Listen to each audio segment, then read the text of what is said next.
Merci de venir chez nous. Donc pourquoi effectivement pour Arelia c'est important de vous accueillir? Parce qu'effectivement ça a toujours été au cœur d'Arelia, de côté insertion, de mailler avec les entreprises. C'est une initiative de Vinci Construction pour vous partager la politique inclusion et diversité que nous menons depuis 2-3 ans pour la porter au plus près du terrain. Mais l'objectif de la fresque de la diversité, c'est de comprendre les mécanismes cognitifs qui sont à l'œuvre et qui peuvent parfois pousser à des discriminations. L'atelier était hyper intéressant. Vraiment, le cercle des avantages était quelque chose qui m'a surprise et qui permet de conscientiser aussi des choses qu'on fait naturellement et de se dire, on n'est peut-être pas égaux. On a pu voir ce matin, notamment grâce aux activités pratiques, qu'on est tous amenés à discriminer sans s'en rendre compte.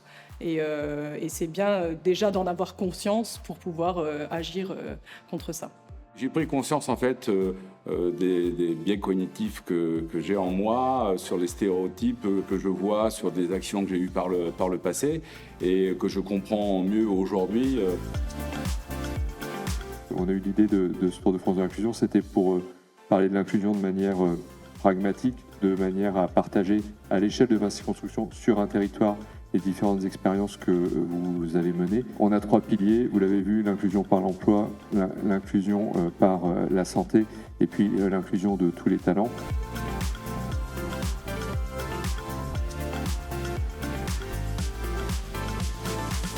On voulait être un peu innovant sur l'approche et on a organisé un escape game géant.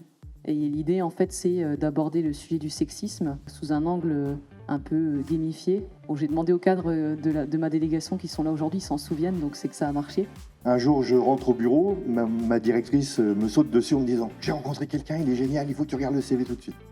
Je regarde le CV, 2 secondes, j'ai dit tu le bloques tout de suite, on ne le diffuse à aucune entreprise. Je pense qu'Astotram en va le prendre. On a organisé des rendez-vous avec les RH, avec la directrice d'agence. Et Eric fait partie de nos équipes depuis 2 ans. Je suis en pleine insertion par le biais du GIEC. Donc oui, je pense que le groupe Vinci essaie de mettre tout en l'évidence pour que les personnes de toutes couleurs et de toutes origines aient l'opportunité de pouvoir travailler chez Vinci. Et on fait vivre au sein de l'agence Grand Est la commission santé. On détecte les cas en situation de handicap et on réfléchit à trouver des opportunités, trouver des solutions pour assurer le maintien dans l'emploi.